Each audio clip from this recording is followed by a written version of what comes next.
I went to the CIA, and I researched what it was really like there, and talked to the guys who worked there, and went out and talked to Tony Mendez naturally quite a bit, uh, and visited the CIA and talked to the director and talked to people who worked there, and walked the halls and spent time there, and really mattered to me that it feel real. It wasn't super spy guys shooting people and two people at once and falling out of a window. It was that it's just real people who kind of lunch pail, go to their jobs, and and come home, and that takes a real toll on them. They're not magical beings. They're regular people.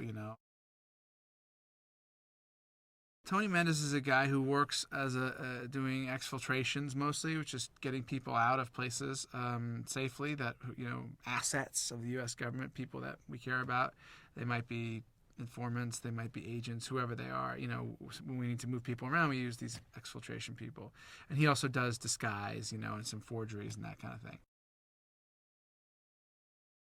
He hears about these house guests who are hiding out in Iran, but he's told to not speak up and not take part in this, and he decides that in fact not to heed that warning and to kind of participate in the discussion, which then leads them down this road to a rather unusual proposal.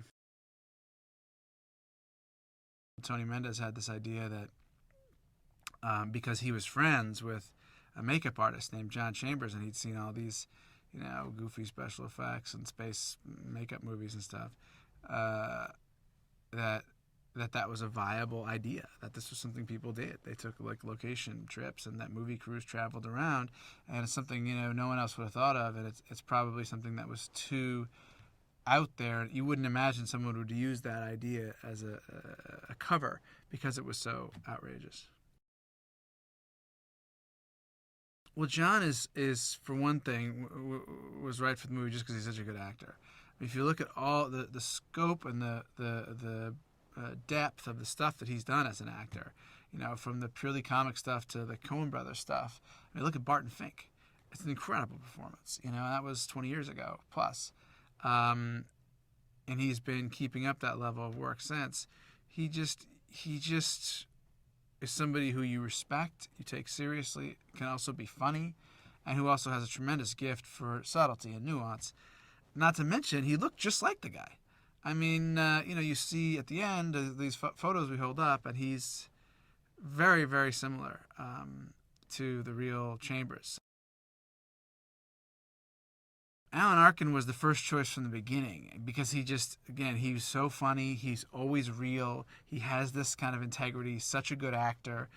And he's able to pull off some sort of outrageous lines with complete realism. Where you believe, that's the person who would say that, rather than, this is just something that was written in a movie to get a reaction from an audience. Tony's there for a little more than 2 days, basically.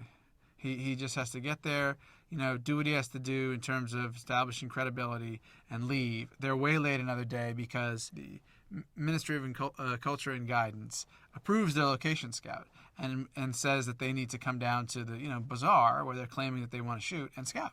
So it's kind of calling their bluff, and so they take the extra time where they have to go, instead of just being able to, Tony gets there, they all pretend to be in the movie business and they leave through the airport. He has to go down there, and now they got to all dress up in their covers and all pretend to be scouting and go down, drive around through Tehran, which is not particularly safe for them, go to the bazaar and do this scout.